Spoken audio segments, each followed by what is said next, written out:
It's time for another Next Avenue Community Conversation. Next Avenue brings baby boomers and beyond smart, useful information and compelling perspectives. Our goal is simple: to provide provocative information that makes your life more meaningful and enjoyable. Next Avenue is made possible by the Helen Daniels Bader Fund, a Bader philanthropy, with a focus on Alzheimer's disease and healthier older adults. On this episode, tips and advice on how to raise not just children, but grandchildren. Now that the baby boomers are becoming grandparents, how has the job changed? Is it all done the same way that it used to be done? We are coming to you from beautiful facilities of the Civil War Museum in Kenosha, Wisconsin. Now here's your host, Mark Siegrist. So what does it take to be a good grandparent in 2015 from a baby boomer's perspective? Now, my memories of my grandparents date back to the 1950s and 1960s. My grandma Helen made a great cherry pie. I still remember it vividly, how it smelled, how it looked, how it cooled off in the kitchen. My grandpa George taught me how to knock down tin cans, empty Schlitz cans, in his backyard garage, with help of a BB gun, but under strict supervision. Times were fun back then, but times have also changed. Grandparenting is a lot different than it was when my grandparents were nurturing my generation. Technology has changed. Family dynamics have changed. We're living longer, and many times we're living longer lives healthier. The interaction within the family unit, planning for retirement has changed, but a lot of things have remained the same. Grandparents still bring a special nurturing, a special perspective to the table in the extended family. Good grandparents know when to speak, when to listen, when to motivate, when to chill. It's what it's all about. Now, our focus of our discussion tonight is how baby boomers can become even better grandparents in 2015. To help us better appreciate that and explore that compelling topic, we've invited two outstanding guests here from the Kenosha area. First of all, we've invited Mr. Chris Riebel. Mr. Riebel heads up special needs for the Kenosha County Division of Children and Family Services. You and your colleagues work extremely hard at that outreach. We're also joined by Nancy Matthews.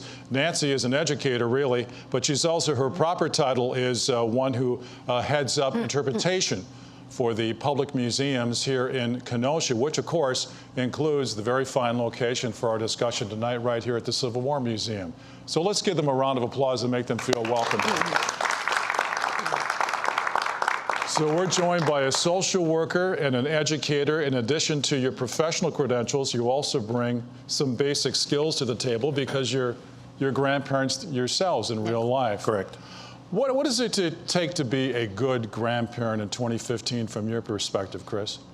I think part of it is remembering the things that made you a good parent, except now you're not only utilizing that skill with your children and as adults, but also with your grandchildren. But to what degree do you approach that from a somewhat different, perhaps distant level? Well, you mentioned the use of technology. You have to, I think, take into account what it was like when you were a parent and you wanted your parents, your children's grandchildren to step back so that you could do your job. It's respecting the role of your adult children, that they are now that parent. Mm-hmm. What do you see as the biggest challenges for grandparents in 2015 from your perspective, Nancy? Well, I had such a wonderful relationship with my grandparents growing up, and it has always been my endeavor to hopefully recreate that in these modern times. Of course, my 8-year-old grandson, one of his primary focuses when he comes to the house is, can I get on the computer and play games, Grandma? Right. But, you know, kind of balancing that with, no, we need to spend some time building with Legos. We need some time outside just running around. So, you know, part of it is balance, and in this technological age that's important to, play the games that we played and have some one-on-one time, storytelling, reading, all of those important things. It can be challenging. I mean, as grandparents, as baby boomers, we have to act our age. We can't pretend to be younger than we are. It's a grandparent role, but at the same time, we have to stay in touch with contemporary life, social media among them, and you use that quite effectively with your grandchildren. Tell me about that, Chris. Oh yeah, we 3 of our grandchildren live outside of Minneapolis, Minnesota. So it's a 7.5-hour drive for us. And in order to stay in touch, we get out there maybe half a dozen times a year. But in between, we utilize FaceTime extensively. Our 4-year-old granddaughter had her birthday last Wednesday, and Mimi, that's what the kids call my wife, FaceTimed with her, and we're able to wish her a happy birthday on the day. So, and I think that's one of the things that we use extensively. It's every weekend, practically. And like I said, it's one of those things you just text and say, is now a good time? And away you go. There are some days, now the range in age in your grandchildren is 8 to younger, am I correct? 9 to 1 with 1 on the way. Which I think is wonderful. But that's sort of when you're talking about children that age, some days they have yes or no answer days, and it can be like pulling teeth to communicate. How do you keep the conversation flowing, especially when you're doing it over the internet? I think you focus on what's important to them, and you try to ask questions about, how was school? What did you learn? What are you doing this weekend with mommy and daddy? Those kinds of things. Don't ask yes/no questions, quite frankly. Yeah.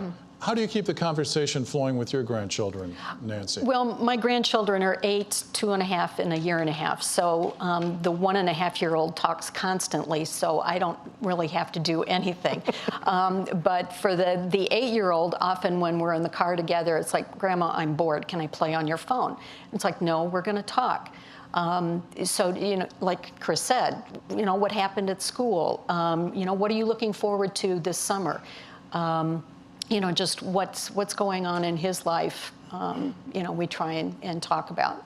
And you have to be patient. If that response doesn't come back right away, it's okay if a little bit of silence in the car is okay. A little bit of silence in the car would be fine. Yeah. Yes. So, and one has to be a good listener. What are you listening for?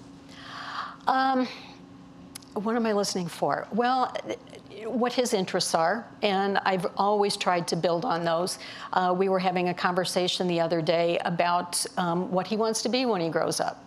And because he's pretty much grown up in the museums, he's always wanted to be a paleontologist. But he went through a phase where he wanted to be a chef, and then he wanted to be a clown, and then he wanted to be a paleontologist clown chef. So it changes over time. Plus, he's only 8, so of course it's going to change. So I asked him the other day, so have you thought more about what you want to be? And it's back to being a paleontologist. So we talked more about what you need to do to be a paleontologist, and you need to study in school, and be a good reader and be a good scientist. So a lot of those kinds of things. Yeah, yeah. What strikes me is that, especially when you're dealing with extended family that lives in separate communities, and there may be a space of time before you've communicated the last time with the child, a grandchild, the growth is so tremendous. The emotional growth is so tremendous. And even when you're talking about a family that lives within the same community, within a span of like 3 weeks, the emotional mindset of a young person can change so drastically from 1 week to the next. Oh yeah, quite a bit. And I think the younger they are, the faster. Our 1-year-old, we came up and visited with them, and he was starting to pull himself up, and hadn't gotten much beyond that point. And the next time we saw him face to face, he's walking and acting all shy around us, whereas the time before it was, hey, you're just accepted as, Mom and Dad are okay with you, I'm okay with you. You work with families, you do as an educator, you do as a social worker, you observe them from afar, you observe them from up close. What's happening in family dynamics today?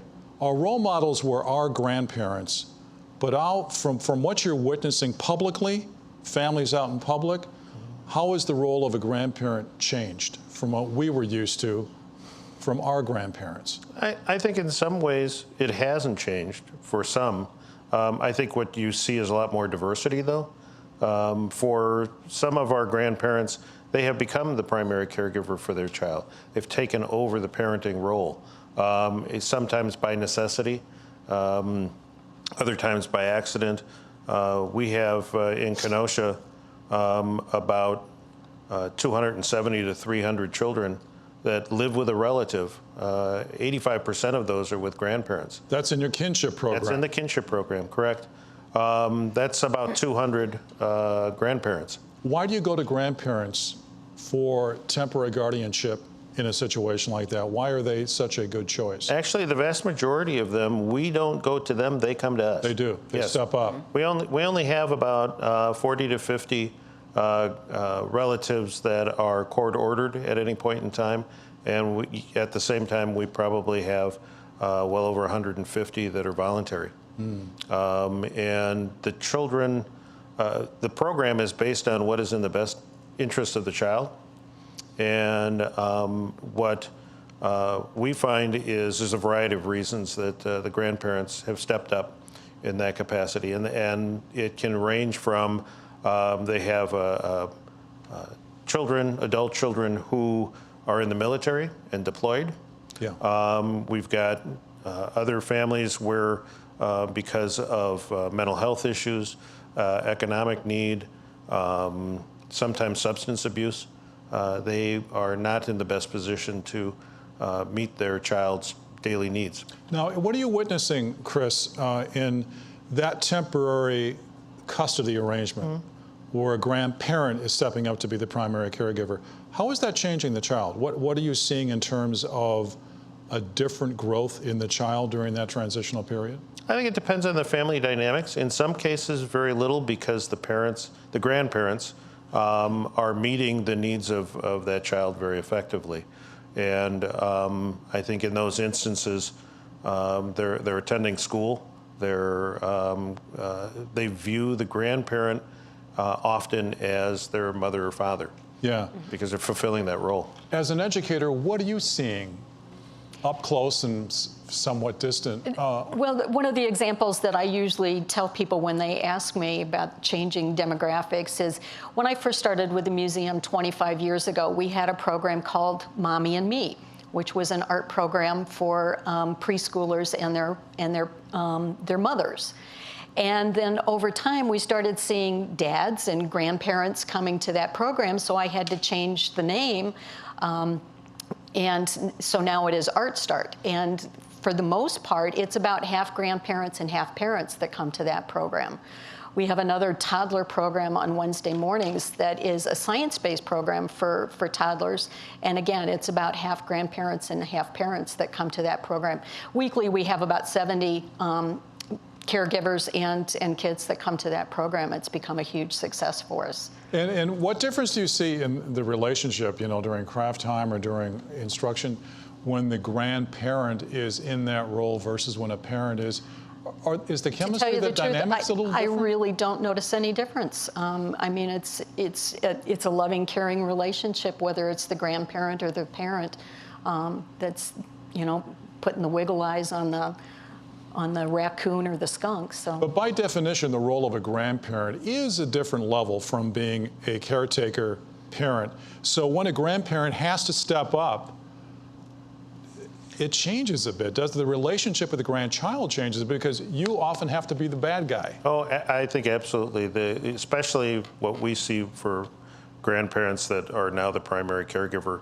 One of the advantages of being a grandparent when you're not is that you can step back. You can watch the 2-year-old have a complete meltdown and watch mom or dad deal with that. And I get to go, I remember when Colin did that, meaning the father of the 2-year-old. Do you say that? Did you say that? Later, not right during that moment, no.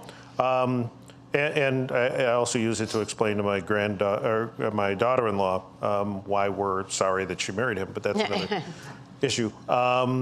But I think when you're the grandparent and you are in that role, now you're still that person who's having to deal with that 2-year-old meltdown. That's different. So how do you maintain that that gift that you bring naturally as a grandparent, that wider lens, that more leniency perhaps, when you have to step up as a caretaker grandparent and somewhat diminish that role? I tend to think under those circumstances it's very difficult to keep that wider lens. Yeah. Because it's more important to be the caretaking grandparent if you're in that role, is it not? Correct. You have to instill in that child those same values that you were trying to instill in your child. Yeah. The best day that you have had with your grandchildren since you've had them, since you've been nurturing them, spending time with them, the best memory that you. I don't know. There's so many, and my oldest grandchild Joey is 8, and spending time with him at the museums and seeing him grow in the museums and love the museums has been really great for me. And watch him in school and go to his school productions, and we do monthly adventures. With just him, we take him to different museums or different places around southeast Wisconsin, and every time it's like, Grandma, this is the best day ever. So that tugs at your heartstrings. And whenever I spend time, my husband watches our 2 youngest grandkids 3 days a week. So we're kind of in that caregiving position because my daughter and son-in-law both work full-time. So we've been put into that position because daycare is incredibly expensive. And when you're on a fairly limited income, it's just out of the question. So my husband has stepped up and watches the kids 3 days a week. So I do get to spend a lot of time with them because they're in my home 3 days a week. But when I have days off, I really look forward to spending times in building with blocks and doing Legos and taking them for walks in the park and being that grandparent / caregiver. And that's so important, doing basic things, doing everyday things, because to what degree do we sometimes make the day too complicated by planning a great trip and fall into the trap of being an entertaining grandparent versus a grandparent? Exactly. How do you balance that, though? Well, part of it is just the needs of the kids, and particularly since I have 2 young grandkids, 1.5 years and 2.5 that are so close in age. It's difficult to take them out and do things with them. We do spend a lot of time just at home, running around the backyard, playing with blocks, taking walks in the park. But with my older grandson, we schedule time for computer, time for reading, and then once a month, those special times that we'll go someplace like Milwaukee or down to Chicago. Recently, we went up to Oshkosh to the EAA, and my grandson said, "Oh, Grandma, a museum all about planes." And I, after 2 hours, had to drag him out. He just absolutely loved it and asked recently, when are we going back? So introducing them and just seeing them kind of come alive in those kinds of circumstances is really special. I'm always struck when I hear somebody say there's nothing to do. There's always something to do. Oh, yeah. One of the things I think I think a lot of the things you're talking about are similar to what we like to do, but I'm always really thrilled when the grandkids come over, because we have 2 of them that live here in town, or when the other ones come to visit, and first words out of their mouth is, "Can we go to the park?" And isn't that great? And we live close by, so, but as we walk over here, you never know whether the goal is going to be to put all of the rocks back into Lake Michigan or to fill Grandpa's pockets up and bring it all home. You just go with the flow. Okay, exactly. Grandpa Whichever one it is, that's what we do. Exactly. How does, under natural circumstances, how does the relationship between a son or daughter change when we enter the grandparent role of their children? The dynamics do change, don't they? They do. And I know, particularly for my family, with my granddaughter, who's 2.5, we're going through potty training. So it's the communication with my daughter as to what's working, because she doesn't want any part of it. So it's kind of, keeping those lines of communication open about what's working at home and how can we replicate that at our house, since she's at our house 3 out of 4 days a week. So, that's so important. Being, from a nurturing standpoint, being on the same page as the parent. Yeah. How do you maintain that? I refer to that as asking the adult parent of the child, so what are the non-negotiables? What is it I absolutely have to do? What is it I absolutely must not do? Once I know what those parameters are, I pretty much have carte blanche for the rest. Now, you're a professional in family services. You have a lot of the right answers. What if you disagree with one of the talking points on that list? If you disagree with something that's going on in that parental role, how do you deal with that? I think communication is critical. Just to be honest with your son or daughter about, I don't... Well, I think you have to be a little careful about that. Certainly choose your timing well. In the heat of battle is definitely not the time to have that conversation because it will not end well. I think if you're going to have that conversation, you have it when it's not an issue. You're sitting over a cup of coffee and just talking, and okay, now you told me this, and that's what I did. And I think it's important typically to follow those directives initially and say, but have you thought about? And again, I think it kind of goes back to good parenting. You never stop being a parent. Even while you're a grandparent, you're still a parent to your adult children. There's still opportunities for teaching, educating, and learning from. Yeah.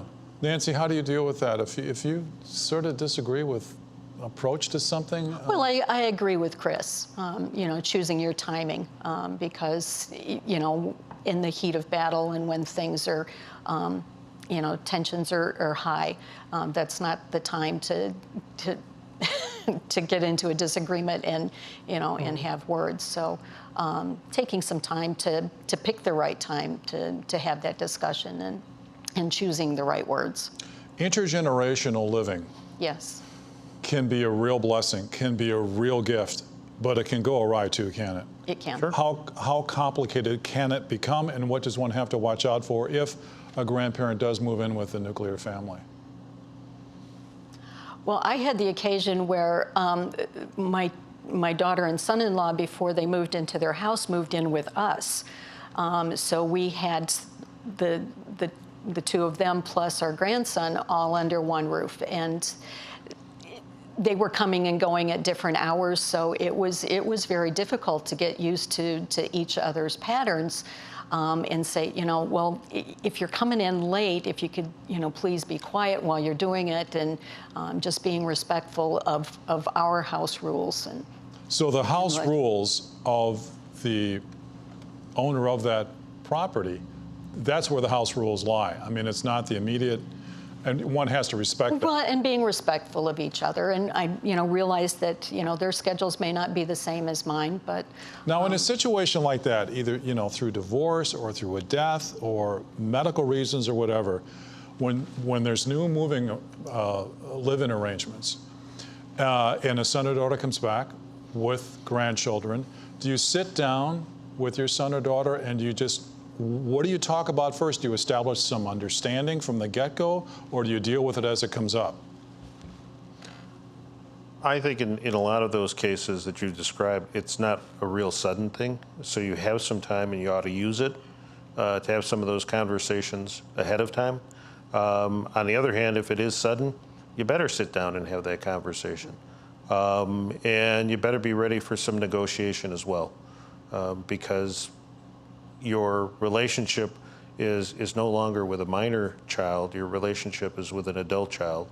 Yeah. And you've got the overlay of the grandchild in there. And I guess, one can get swept up initially, and boy, this is going to be great. I'm going to have my family with me together. And then, some difficult things arise, and all of a sudden you find yourself dealing with issues, and you feel like a creep bringing them up. But so it's an ongoing dialogue initially and throughout the. Yeah, and I knew it was coming, but we didn't sit down and have that conversation. And in retrospect, we should have.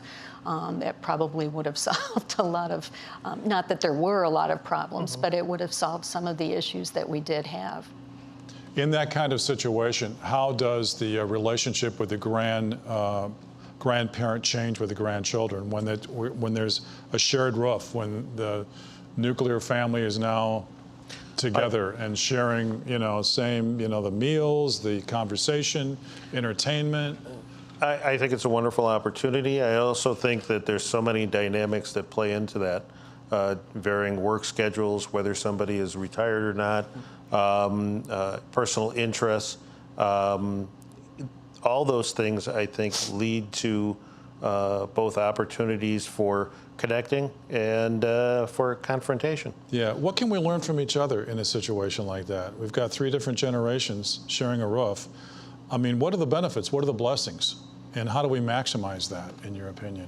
Well, I think one thing is, it's an opportunity for the grandparent to model some parenting skills for the son or daughter that has moved back in with their offspring.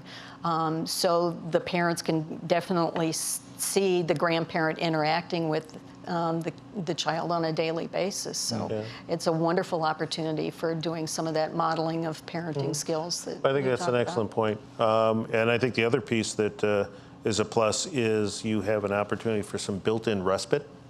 When we moved to Kenosha, our family was up primarily in the Appleton, Fox Valley area. Yeah. And so we didn't see them as much. And it was pretty much, my wife and I and developing resources locally. But when you have that multi-generational component in the household, I think you have the ability for a little more tag team parenting. There's a plus to being able to go, I can't take this anymore. You're it. You're it. And that takes coordination. Yeah. I mean, it takes, to some degree, it takes scheduling. Mm-hmm. Mm-hmm. And that's something else. As grandparents, we're putting off retirement. We're not retiring at the same age as our grandparents. And we're living longer. Mm-hmm. And in many of the cases, we're living healthier longer. Mm-hmm. So how has that changed our role as grandparenting? Are we expected to be more physical, more outgoing, doing more physical things with our grandchildren now in contemporary life? Oh, I think definitely. And I mean, we're going to their soccer games and we're going to their football games. And because my daughter works full time and my schedule's a little bit more flexible, plus my husband is retired, we've pretty much planned my grandson's summer. I mean, he's taking swimming lessons. We're going to get him signed up for soccer. He's signed up for 3 weeks of museum camp.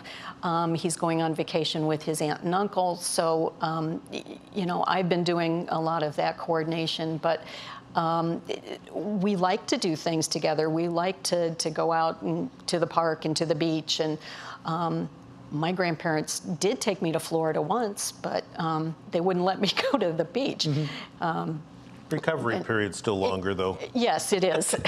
And as role models, as grandparents, especially in contemporary life, what are we teaching our grandchildren? I mean, they're looking to us.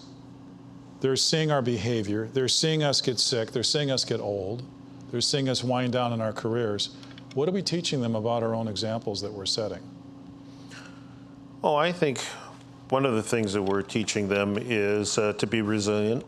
I think that's one of the most important things, actually, is our lives have been filled with ups and downs. And I think we're helping them learn that, as we get older, as we have aches and pains or struggle with jobs and things of that nature, we're still showing them that we can be caring and generally positive individuals. And I think that's an important lesson for kids to have, because their lives are not going to be perfect. They're not going to be without stress or failings. It's going to occur. It happens to everyone. It's okay for our grandchildren to see us be vulnerable, struggle? Yes. Yeah, I think so. How honest do we have to be about that? I think we have to be careful about that honesty, especially, quite frankly, when we're engaging in a lot of self-doubt, which I think happens at various times. You brought up retirement. I think that is a major life stressor for people. And as they're going through that piece, I don't know that you want to bring that in for grandchildren to have to learn about, other than when it's a reality. And when we're sick, when we're dying. Not to be morbid, but when we're dying. Interesting dynamic. My father was terminally ill for about 18 months. Was only supposed to be, well, the doctor had said maybe 6 months. I blame my mother for that. She provided excellent care for him.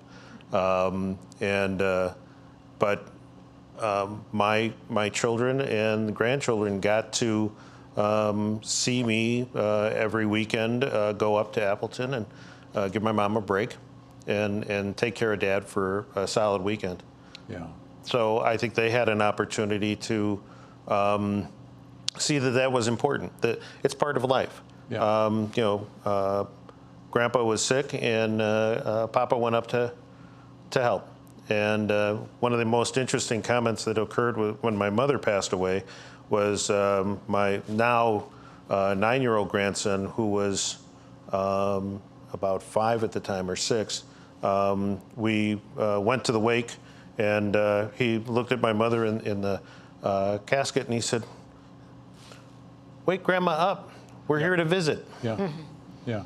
Yeah, so it was an opportunity to educate there, too. And one should remember that the grandchildren are really, in addition to watching us as grandparents, they're watching how our children are relating to us as we grow older, are they not? Yeah. I mean, there's a lot of reality going on here. Yes. It's constant. Yeah, yeah. And evolving. Yes. How is grandparenting going to change? Because it certainly isn't the way it was in the 50s and 60s. What do you see the future role as being? I still see part of it on a professional level. I still see grandparents having more involvement with their grandchildren. I think a reality is that our numbers for grandparents as the primary caregiver seem to be creeping upward.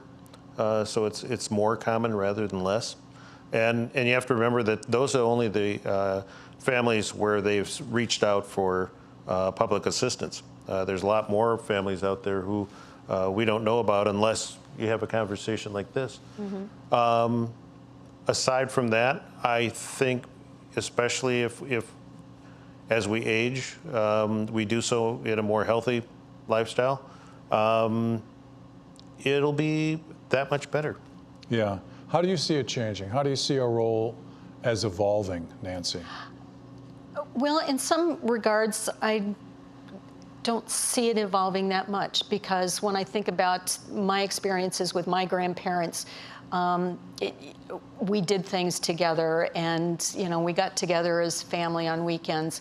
I didn't get to spend as much time with my grandparents as I spend with my grandchildren, because I see them, on a fairly regular basis.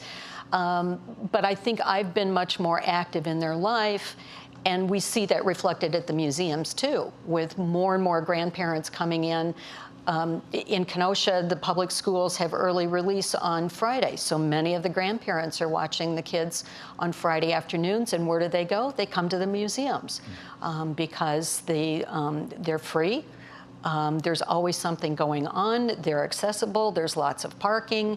You can make a day of it. We've got all kinds of museums down here at the lakefront, a wonderful downtown. You can jump on the streetcar, and for very little. How critical is it for both sets of grandparents to communicate so as to not enter into some sort of competition, whether it be gift giving or whether it be outings?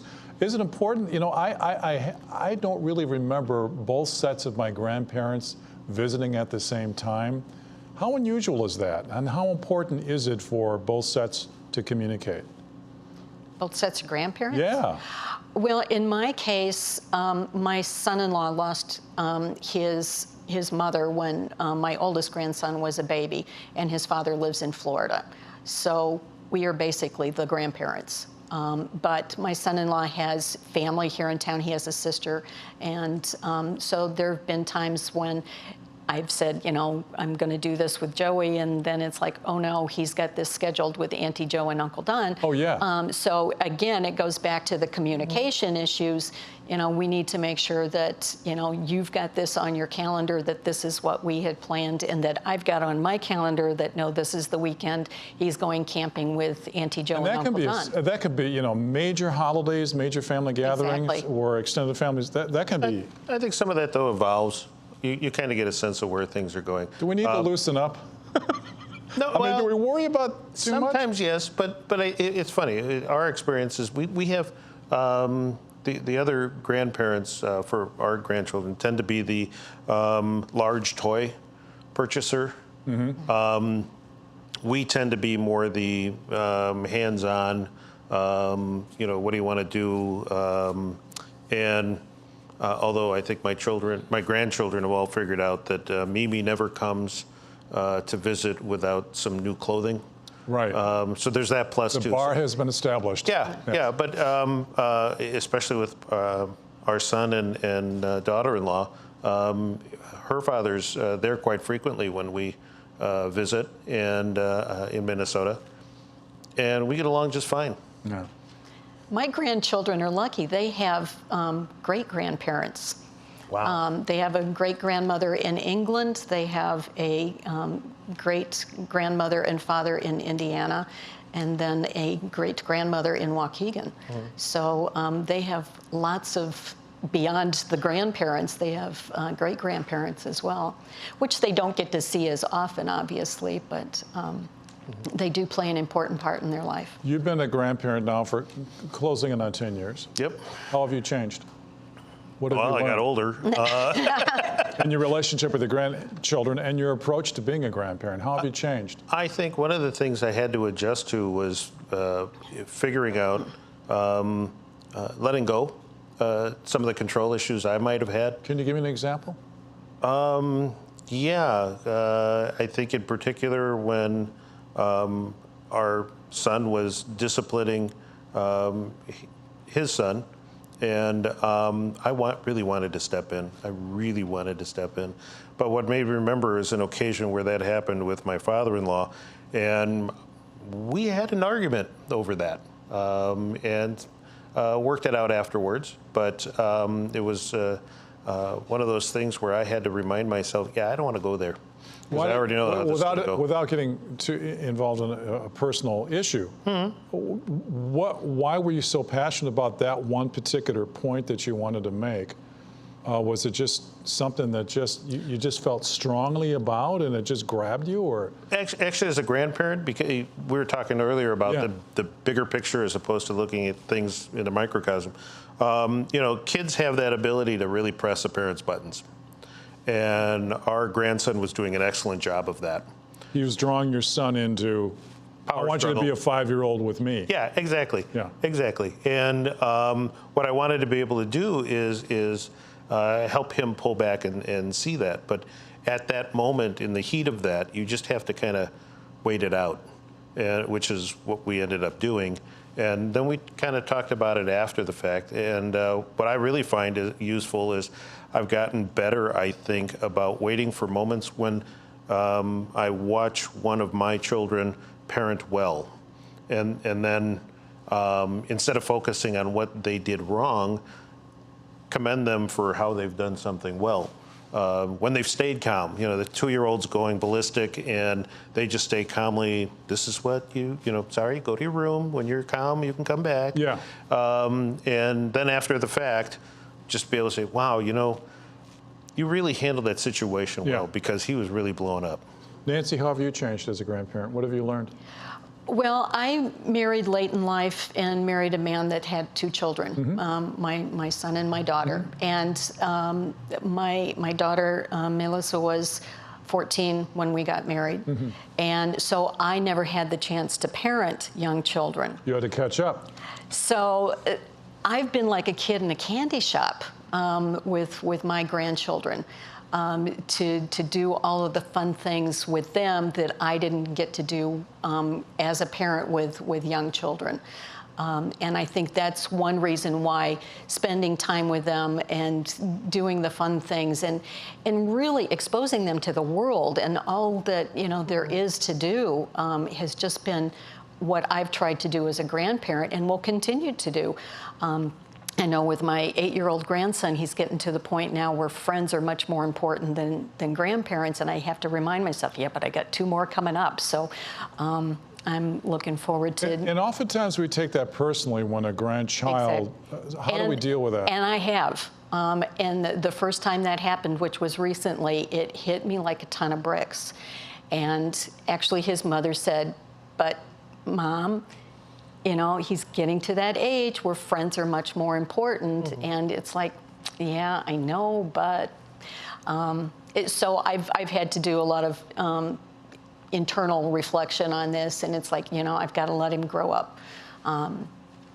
So he's 8 and he's going on 21. That kind of parallels that concern when you're a parent, or that you don't want to cross the line between being a parent and being a friend. And there's a certain amount of friendship that goes on in the relationship with a grandchild. Exactly. And one has to be conscious of that. Yeah.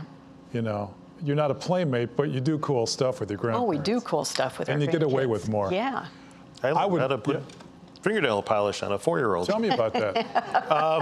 Her mother was busy dealing with the 1-year-old, and my wife was busy reading a story with a 5-year-old, and Gemma decided she didn't want to wait, so she brought her box of fingernail paints to Papa and said, Papa, will you do my nails? And I kind of looked at her for a second and went, eh. Did you have a moment there trying to sort through that? Well, yeah, you know, it's like, I don't think I'm ever going to quite... Bet you didn't put that on Facebook. Yeah, well, maybe I've started a new, you know, career path for after I'm retired, but... You can open up your own salon. Exactly. Yeah. There you go. But you got through it. Oh, we did just fine. We had a good time. We talked. It was, I think the funniest reaction was my wife and my daughter-in-law were like, you can do fingernails? Wonderful, wonderful. I would love to get members of our audience involved. If you have a question for our wonderful guests, you've been so gracious with your time, and I've enjoyed your insights. We'd love to have you get involved. Just raise your hand. We'll get a microphone to you and get you involved in our conversation. And while we're waiting for that, what did you talk to your grandparents about? Nancy, when you had quiet moments with your grandmother, grandfather, what did you want to know? Well, I was really fortunate. My grandfather was a radio newsman.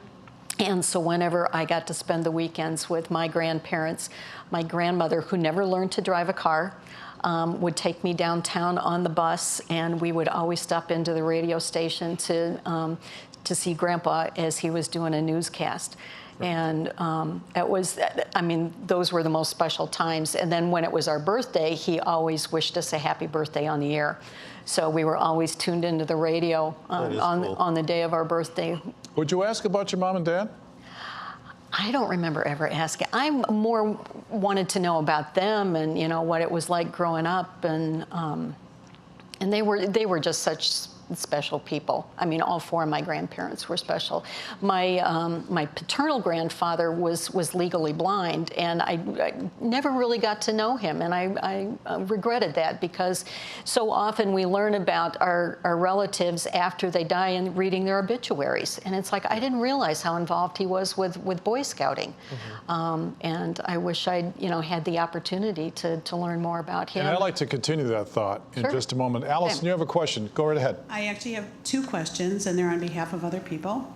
The first one has to do with when the grandparent becomes the primary caregiver, but it's not like a legal agreement.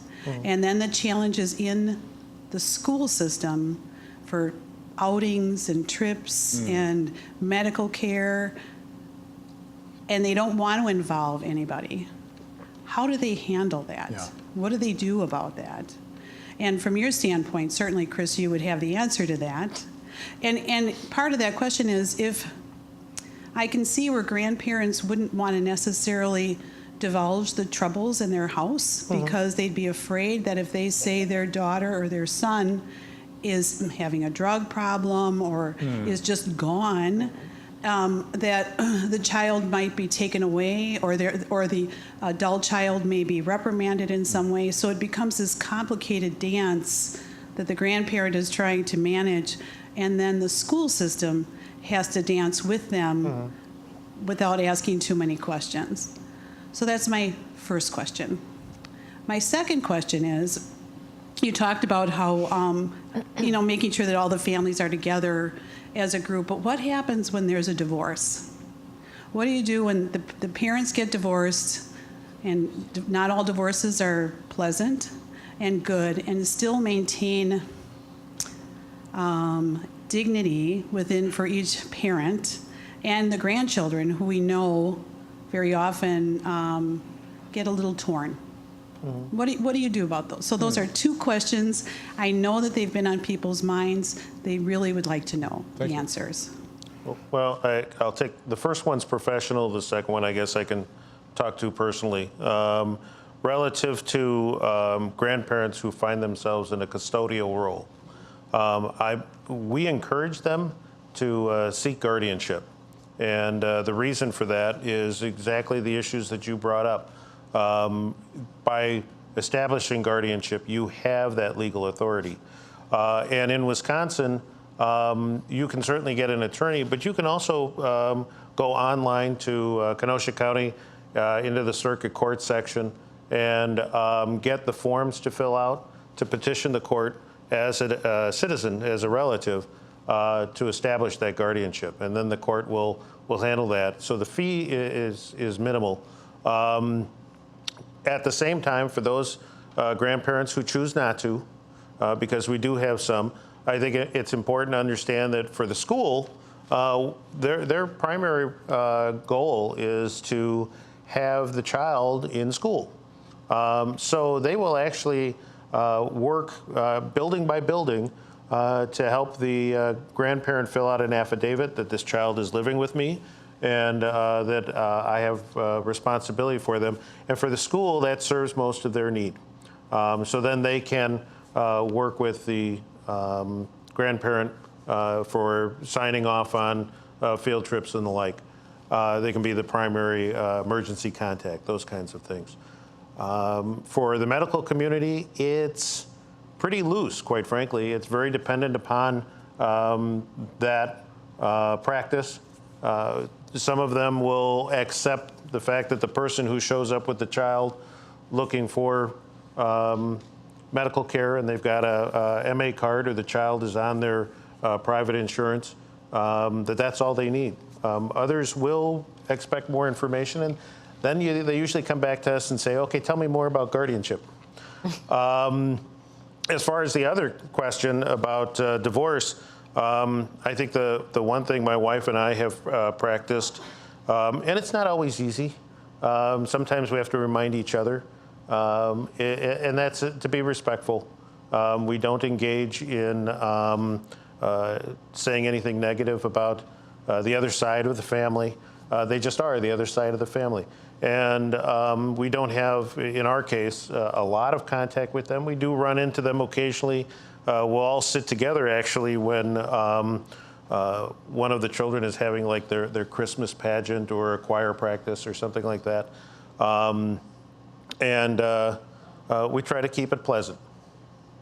Allison, that's an excellent question. Can I do a follow-up to that? What if the grandchild wants to know what happened? I mean, is it sort of like... It's sort of like, where did I come from? Yeah. But, I mean, how do you deal with that and be a good grandparent? I think what you want to do, and I don't know if you found yourself in this situation. No? Darn, then I got to talk. Yeah. I think you try to take into account the child's, where the child's coming from. I'm reminded of a couple of situations where a child asks a simple question like that, where did I come from? And then you go into this long spiel about the birds and the bees, and then the child said, no, where was I born? Yeah. So I think you have to make sure that you kind of understand what they're asking. But I think you can identify that it's not unusual, but that everybody still loves you, and that we're always going to be there for you. I think those are some of the key messages you want to share with a child. That not everybody you may not always have friends. Security. Exactly. Security. Yeah. Very important. Very important. Good stuff. Yes, ma'am. I have this question. This is a society where our parents wanted us to do better. Our parents wanted us to do better, get better educated. We made more money. Our children make more money. There's a lot of money out there. How do we as parents and grandparents draw the line at how much to spend on the children and not be peer pressured for, these Xboxes and things like that? Mm-hmm. Do you want to tackle that one first? Sure. Because my grandson just celebrated a birthday and he wants this new gaming system that came out. And it's like, I'm not spending the $200 for it, but I will give you money towards it. And that you have to save your money then. So, I mean, it's kind of a two-part thing that, you know, I will give you money towards it, but you have to save your money and accumulate the money to go out and buy it. So perhaps express that in the gift card. Here's X amount towards. Yes, yes. And he knows that we're going to be celebrating his birthday again with the extended family coming up in June. And when I asked him what he wanted to put on his list that goes out to, you know, aunts and uncles and great-grandparents, he started naming Legos and all of these Skylanders and everything else. And I said, well, what about this gaming? He said, oh, yeah, I forgot about that. And it's like, well, what are your priorities? You know, let's talk about what's most important to you. And that, you know, if you want this gaming system, then, you know, maybe you should ask for more gift cards. I'm not going to express the place where he wants to get it, but, or, you know, money towards that you can keep accumulating so that you can then get enough to go out and buy it. That's a great idea. I mean, because you're party to it, but you're not right. But you know, making sure that, you know, he understands what his priorities are, and it's like, well, if you're not going to want this gaming system and you do want the Legos, then, you know. I think you touched on some really key points. One is delayed gratification. We live in an instant society. We send out a message, we want one back right away. Yeah. I think this is a good example of that. How many people in the room have struggled to buy their first car, as an example? There you go. And we, I think when you get caught up in that trap of trying to just give the child what they want, my wife and I are big fans of chores. You want to get that, well, you got to earn the money for it, and that takes work and effort. And that's a life lesson that for the next 50, 60 years they're going to have to deal with. Exactly. And actually, we had my daughter and grandson go to the same church that I go to, and we were having that very same discussion on the way home from church on Sunday, that, you know, if you would do the chores you've been asked to do, then you can earn allowance, which can then go to this. So a teachable moment. Yes, it was a very teachable moment. So good point. Yes. Teachable moments. How many of those moments do we let pass? We need to take more advantage of those teachable moments. I mean, really. Sometimes you just let them go by. Yeah, I think sometimes they just happen. Other times you want to really use an opportunity. But you're right. There are occasions where you're busy with other things and it just goes past you. Maybe afraid to touch them? I mean, a certain... Yeah, I've been known to pass off a few things to my wife. Talk to Mimi about that. Who else has a question? Yes, ma'am. Yes, I have 10 grandchildren from the ages... How cool is that? All right. From the ages 11 down to 18 months. And my biggest problem that I seem to have now, like you were saying, the oldest grandchild is the one you tend to spend a lot of time with in the beginning. Yeah. And they become kind of that special grandchild. Right. And she's starting now. Friends are becoming more important. And then I've got the next one down in age who wants to go with Grandma everywhere. And I want to take her, but she's not as well behaved as her sister was at that age. And so I don't like turning her down, but I don't know how to handle it, because if her sister is with her, the oldest one, she tends to be a mommy over that one. Yeah. And like I'm going camping with them Memorial Day weekend, and I usually say, okay, this is our time to have fun, and everyone's in charge of themselves. Nobody's going to be the boss over the other one. And it works for a little while, but not too long. Right. So I was just wondering if there are any suggestions on that. How do you address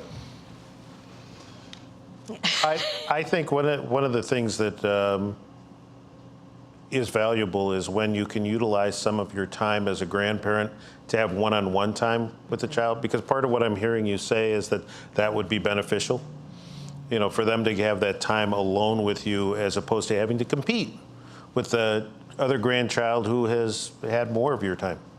And that was always what was special when I was growing up, was that we always had one weekend where we got to go spend with Grandma and Grandpa. And do some of those special things.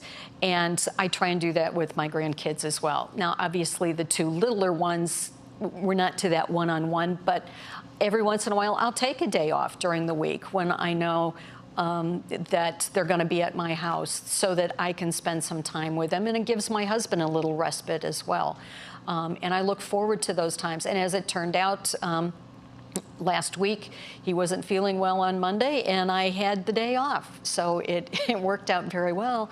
And I got to spend a lot of time with him and build the blocks and play with the dolls and put the shapes in the Tupperware shape thing. And Mia going, "Grandma, where's the star?" And it's like, I don't know where the star is. Let's look for it. But I'm looking forward to the times when I can spend that one-on-one time with them, because it really is important for them to have that special feeling. It's a big gift. It is. Well, Chris and Nancy have been marvelous guests. Let's give them a round of applause for. They worked very hard for us, opened a lot of doors, and gave us a lot of insight. And I think we're going to all collectively here try to be better grandparents as a result of the insights that you share with us. Thank you so much. Thank you. I'd like to thank our marvelous hosts here at the Civil War Museum. And Nancy, you and your colleagues have been wonderful to us. Continued success to your outreach in the community. Thank you. And thank you to members of our audience. It's been a pleasure sharing this hour with you. And we hope that you continue to enjoy our ongoing series, Next Avenue Community Conversations, as we target baby boomers with how to deal with everyday life in various categories. So thank you so much. And we hope you join us as well for our continuing series of Next Avenue. Good night.